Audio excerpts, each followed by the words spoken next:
आकाशवाणी से प्रस्तुत है समाचार प्रभात।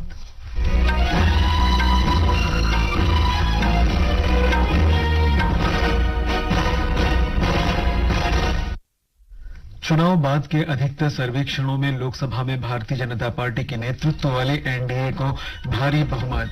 लोकसभा चुनाव के 7वें और अंतिम चरण में 62% से अधिक मतदान हुआ। अरुणाचल प्रदेश और सिक्किम विधानसभा चुनाव के लिए वोटों की गिनती जारी। लोकसभा चुनाव और आंध्र प्रदेश तथा ओडिशा विधानसभा चुनाव की मतगणना मंगलवार को होगी। वस्तु और सेवा कर संग्रह मई में 10% बढ़कर 1,73,000 करोड़ रुपए हुआ। और 2020 क्रिकेट विश्व कप के पहले मैच में अमेरिका तथा कनाडा के बीच मुकाबला जारी।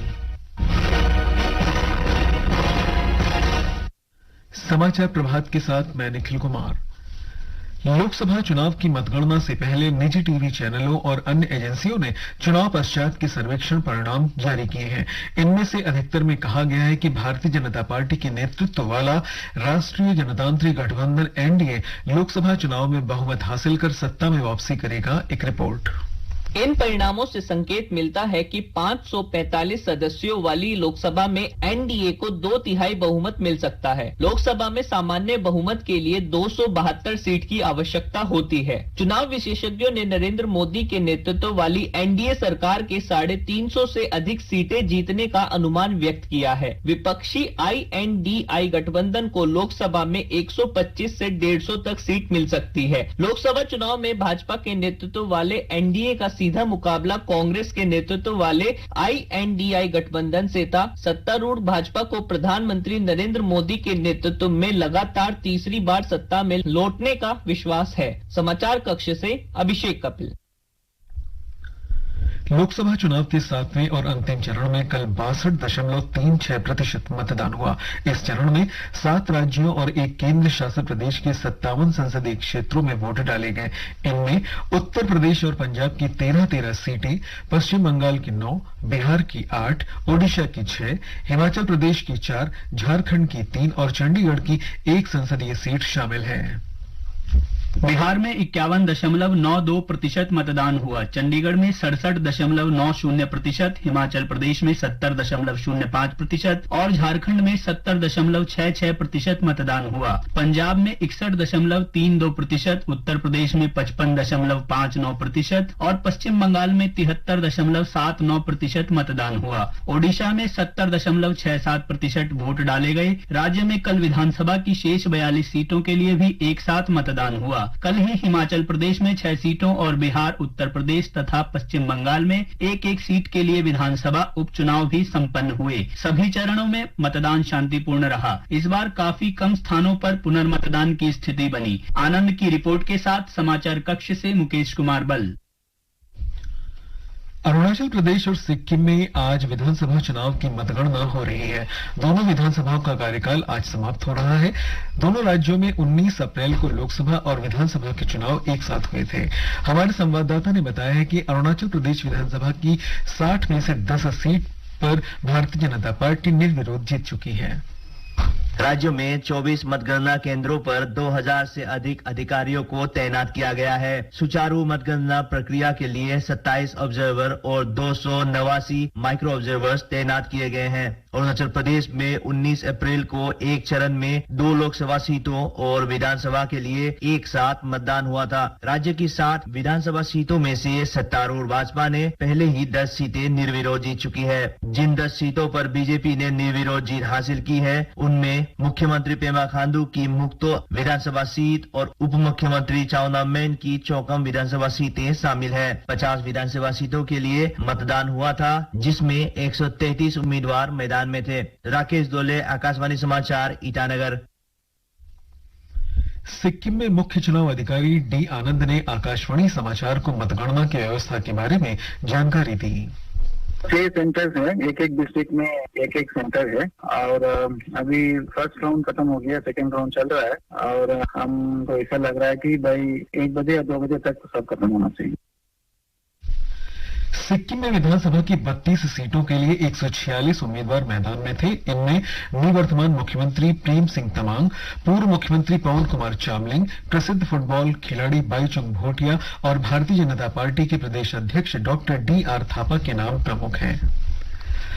लोकसभा चुनाव, आंध्र प्रदेश और ओडिशा के विधानसभा चुनाव तथा विधानसभा उपचुनाव के लिए मतगणना मंगलवार सुबह 8 बजे से शुरू होगी। निर्वाचन आयोग ने मतगणना तैयारियों की समीक्षा की है। आयोग के अनुसार मतगणना के रुझान और परिणाम निर्वाचन आयोग की वेबसाइट results.eci.gov.in पर और वोटर हेल्पलाइन ऐप पर उपलब्ध होंगे। हिमाचल प्रदेश में लोकसभा चुनाव और विधानसभा के लिए हुए उपचुनाव की मतगणना मंगलवार को होगी। राज्य के मुख्य चुनाव अधिकारी मनीष गर्ग ने बताया कि मतगणना से संबंधित सभी तैयारियां पूरी कर ली गई हैं।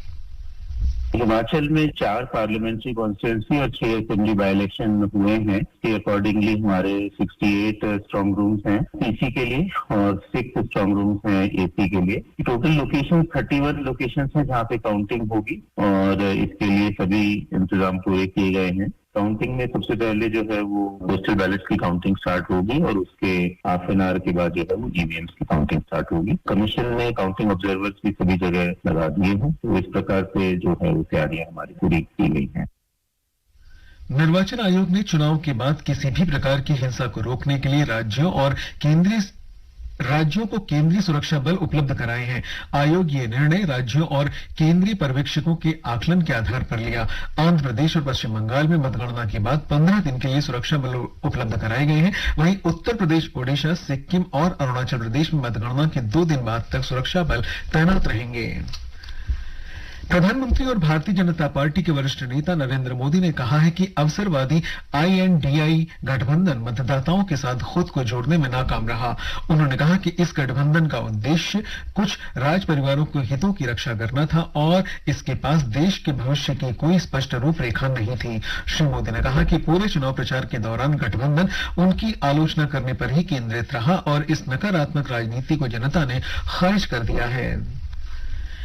प्रधानमंत्री नरेंद्र मोदी ने लोकसभा चुनाव को निष्पक्ष और व्यवस्थित तरीके से संपन्न कराने में निर्वाचन आयोग की भूमिका की सराहना की है। एक सोशल मीडिया पोस्ट में उन्होंने कहा कि आयोग के समर्पण और सुव्यवस्थित प्रयासों के कारण भारतीय लोकतंत्र में लोगों की आस्था और प्रगाढ़ हुई है तथा देशवासियों ने आत्मविश्वास के साथ मतदान किया है। श्री मोदी ने कहा कि भारत की चुनाव प्रक्रिया लोकतांत्रिक मूल्यों में विश्वास बढ़ाती है। प्रधानमंत्री ने चुनाव के दौरान सुरक्षा बलों की भूमिका की भी प्रशंसा की। उन्होंने कहा कि सुरक्षा बलों के कारण मतदान सुरक्षित माहौल में संपन्न हुआ और लोग सहजता से चुनावी प्रक्रिया में शामिल हुए। ये समाचार आकाशवाणी से प्रसारित किए जा रहे हैं।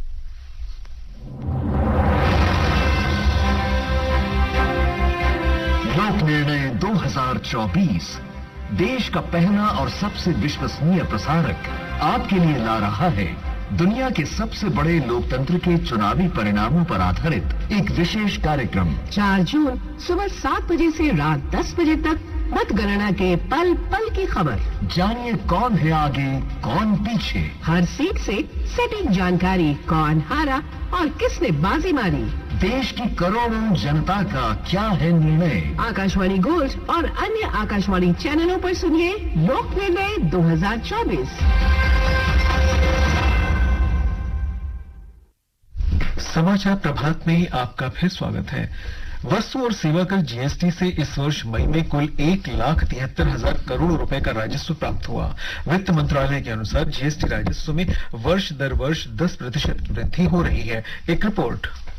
मई महीने में केंद्रीय वस्तु एवं सेवा कर 32,000 करोड़ रुपए से अधिक, राज्य वस्तु और सेवा कर 40,000 करोड़ रुपए से अधिक, एकीकृत वस्तु और सेवा कर 87,781 करोड़ रुपए से अधिक और उपकर 12,000 करोड़ रुपए से अधिक रहा। रिफंड के बाद पिछले महीने का शुद्ध जीएसटी राजस्व 1,44,000 करोड़ रुपए है। वित्त वर्ष 2024-25 में अब तक का सकल जीएसटी संग्रह 3,83,000 करोड़ रुपए है। यह वर्ष दर वर्ष 11.3% की वृद्धि को दर्शाता है, जो घरेलू लेन देन और आयात में वृद्धि के कारण संभव हुई है। समाचार कक्ष से सकलैन अख्तर।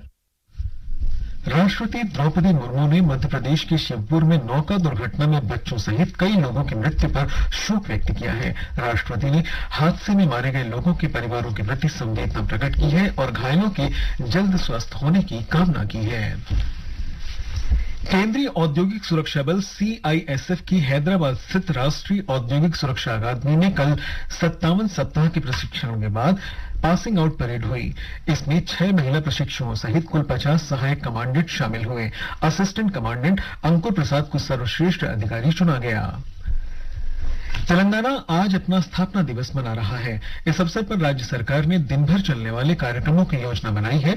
मुख्यमंत्री ए रेवंत रेड्डी आज सिकंदराबाद के परेड ग्राउंड में राष्ट्रीय ध्वज फहराएंगे।